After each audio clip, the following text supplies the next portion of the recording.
சளி, காய்ச்சல், இருமல் எல்லாத்துக்கும் சூப்பரான ஒரு மிளகு ரசம் எப்படி செய்யுதுன்னு பார்க்கலாமா?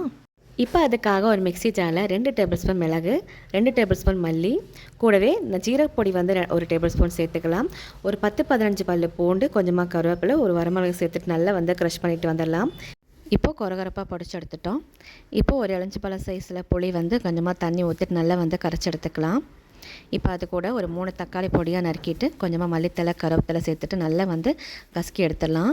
தக்காளியோட தோலெல்லாம் நம்ம வந்து ரிமூவ் பண்ணி எடுத்துடலாம். இப்போ பாருங்கள், நல்லா வந்து பிழிஞ்சு எடுத்துட்டோம். இது கூட கொஞ்சமாக உப்பு, மஞ்சத்தூள் சேர்த்துட்டு நல்லா வந்து கலந்து விட்டுக்கலாம். இப்போ ஒரு கடாயில் கொஞ்சமாக ஆயில் சேர்த்துட்டு ஒரு டேபிள் ஸ்பூன் கடுகு, வரமிளகு, கருவேப்பிலை, மல்லித்தலை, நம்ம ஏற்கனவே தட்டி வச்ச பூண்டு எல்லாமே சேர்த்துட்டு கூடவே பெருங்காயத்தூள் 1/2 டேபிள் ஸ்பூன் சேர்த்துட்டு நல்லா வந்து வதக்கி விட்டுக்கலாம். இப்போ நம்ம ரெடி பண்ணி வச்சுருக்கிற தக்காளி விழுதி சேர்த்துக்கலாம். சேர்த்துட்டு நல்லா வந்து நுரப்பதத்தில் வர வரைக்கும் கலந்து விட்டுக்கோங்க. இப்போ நல்ல காரமான பெப்பர் ரசம் ரெடி ஆயிடுச்சு. இதே மாதிரி நீங்கள் ட்ரை பண்ணி பாருங்கள். தேங்க்யூ.